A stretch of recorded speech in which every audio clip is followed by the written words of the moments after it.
There is a particular kind of man who buys a Cayman instead of a 911. He knows the difference. He has driven both. He understands, with a kind of clarity that only comes from actual experience, that the Cayman handles better.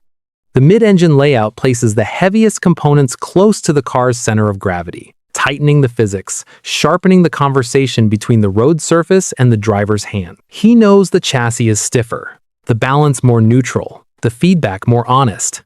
He arrived at this conclusion not because a magazine told him so, but because he felt it himself, probably on a road that curved in ways that demanded his full attention. He knows all of this.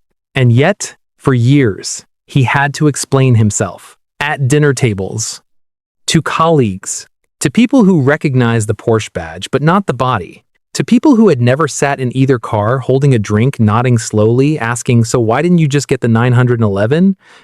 That moment, the moment of having made the objectively better technical decision and still needing to justify it to someone who has no framework for evaluating it, that moment tells you everything you need to understand about why human beings buy cars at all. It has never been about transportation. It has never really even been about performance. It has always, at the deepest level, been about identity, about the gap between who we are and who we need the world to believe we are, about the machinery we use to close that gap or, in rare cases, to refuse to close it at all. The Porsche Cayman arrived in 2005. It was built on the Boxster platform but enclosed a fixed roof, a stiffer chassis, a more resolved aerodynamic shape. Porsche's engineers knew what they had. The mid-engine configuration meant the weight was distributed almost perfectly front to rear. The center of gravity sat low. The suspension geometry could be tuned to a level of precision that a rear-engine car carrying the weight of its powertrain behind the rear axle simply cannot match without electronic compensation. Road testers ran through their usual vocabulary and kept arriving at the same words: pure, honest, communicative, balanced. In automotive journalism, those words carry specific meaning. They mean the car does not lie to you. They mean the feedback is unfiltered. They mean the machine and the driver are in an actual conversation rather than a managed performance. But here is where the story gets complicated. Porsche, for the first decade of the Cayman's life, deliberately kept it below the 911 inches terms of power output. Not because the platform couldn't handle more, not because the engineering demanded restraint, because the business demanded it. The Cayman, if fully unleashed, threatened to embarrass the flagship. So it was managed, held at arm's length from its own potential. And the enthusiast community understood this completely. It was openly discussed, frequently debated, and the men who bought the Cayman anyway, fully aware of the internal politics, fully aware that they were choosing a car that Porsche itself was reluctant to let win, became one of the most psychologically revealing ownership groups in the modern automotive world. To understand why anyone would make that choice, you need to understand something about how identity develops in men who have spent 15 or 20 years achieving things. The psychologist Erik Erikson spent his career mapping identity not as something that crystallizes in youth and stays fixed, but as something that gets renegotiated at every major transition. Career shifts, the arrival of financial security, the quiet but unmistakable approach of middle age. Each of these thresholds forces a man to ask, sometimes consciously and sometimes not, whether the version of himself he has been performing for the world still matches the version he actually recognizes in private. Most consumer behavior is driven by the performance side of that equation. You buy the object that signals the identity you want assigned to you, the watch that reads as successful, the address that reads as established, the car that reads as arrived. These signals are not failures of character. They are how social animals navigate complex hierarchies. They work. But they are performances. And for a certain kind of man, at a certain point in his life, the performance starts to feel like a tax he no longer wants to pay.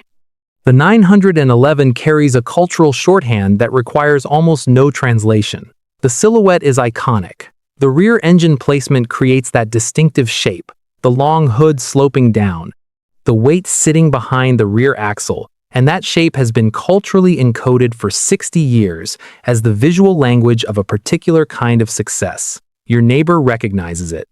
Your father-in-law recognizes it. The valet recognizes it. It communicates without requiring the observer to know anything specific. The Cayman does not have that shorthand. It is a shape that rewards prior knowledge. To understand why it matters, you need to already know something about chassis dynamics, about weight distribution, about what mid-engine actually means in terms of how a car behaves at the limit. When a man drives a Cayman, he is not handing the world a symbol. He is extending an invitation to a conversation that most people won't know how to accept. That is not arrogance. Arrogance would be performing the knowledge, making sure everyone understood what they were missing. This is something more interior than that.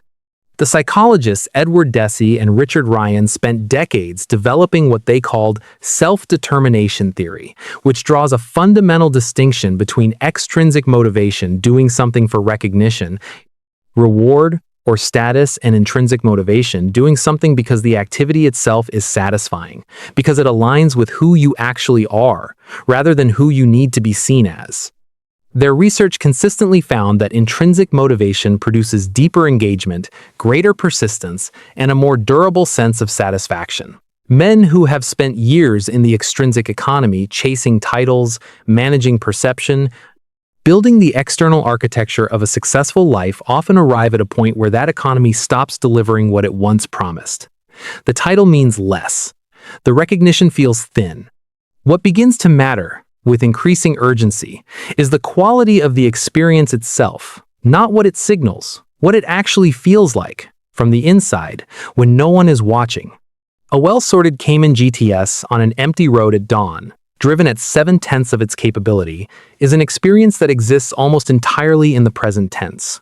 The chassis communicates through the steering column with a precision that feels less like engineering and more like dialogue. The weight shifts under braking and the front end loads up, and the car tells you exactly how much grip is available and exactly where the limit is if you are paying attention.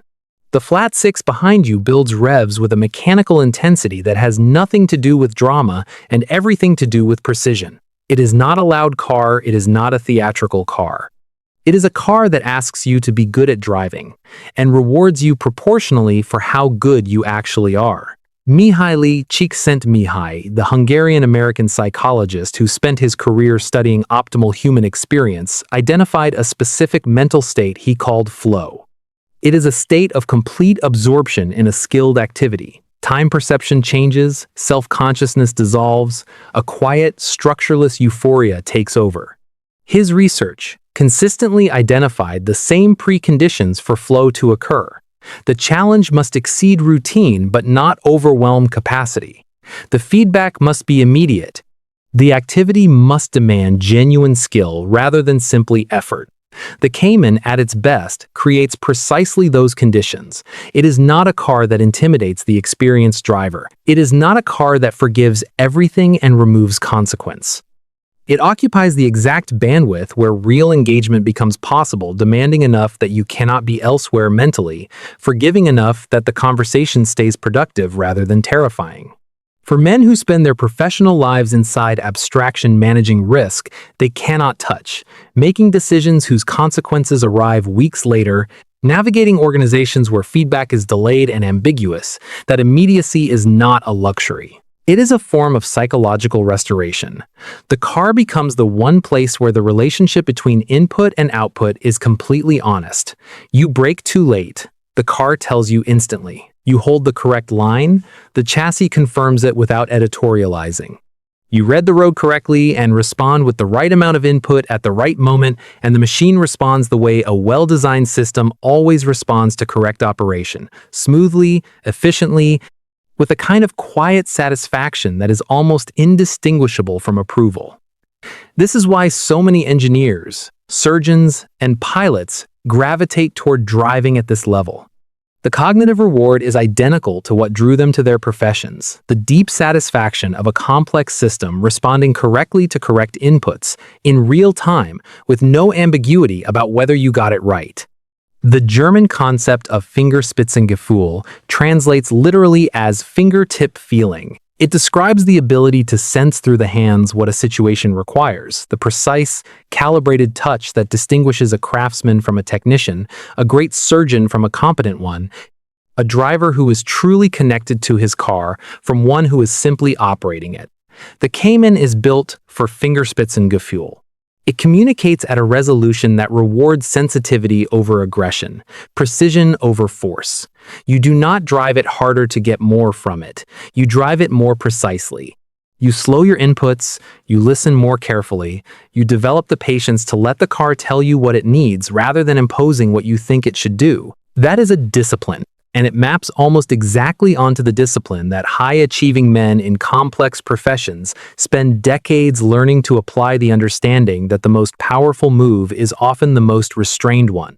Carl Jung wrote about the shadow not only as a repository of darkness, but as the whole of what a person keeps below the surface, including the parts of the self that are simply inconvenient in social performance. The man who knows his own worth without requiring external confirmation. The man who can hold a conviction without needing it validated. The man who has done the work to understand something well enough that he no longer needs others to recognize it. These qualities are not celebrated in the external economy. They do not photograph well. They do not translate into the language of status signals, but they accumulate into something, a kind of settled confidence, a quiet authority that other people feel in a room without being able to name it. The Cayman is, in a sense, the automotive expression of that quality. It holds its value in ways that are invisible to the uninformed observer. Its excellence is structural, not decorative. There is a version of automotive culture that defines itself through maximalism. More cylinders, more horsepower, more visual aggression, more statement. And there is nothing dishonest about that version. It is ancient. It is wired into how men have always used objects to establish position and communicate capability. But there is another version, less visible and harder to articulate, that defines itself through refinement, through the preference for depth over spectacle, through the willingness to choose the thing that is genuinely excellent over the thing that is immediately legible as excellent. The man who truly understands his Cayman is operating from that second framework. He has moved past needing to overwhelm. He wants the machine that is actually the best to drive, even if most of the people in the parking lot will never know the difference. He has made his peace with the gap between recognition and reality. More than made his peace, he has come to prefer it. The Cayman has now existed for 20 years. Every generation earns the same praise from the same kind of careful, serious journalists and engineers. Balanced, honest. The best driver's car Porsche makes. That consistency is not marketing language. It is the product of a design philosophy that has never wavered from its core priority, to build a car that is genuinely excellent to drive at the expense of nothing else. No compromises made to look better in a spec sheet. No horsepower borrowed from the driver's experience to improve a lap time at the expense of feel. The car has integrity in the literal sense. Its parts hold together as a coherent whole, oriented toward a single purpose. Men who understand what 20 years of consistent critical acclaim actually means, who have learned through professional and personal experience that real quality reveals itself slowly, that the things worth trusting are the things that hold up over time, respond to that consistency, not just with preference, but with something closer to loyalty. And loyalty, in the psychology of human attachment, is the rarest and most durable form of emotional investment. It is what you feel toward the things that have never lied to you. They don't drive a Cayman to be seen. They drive it to recognize themselves.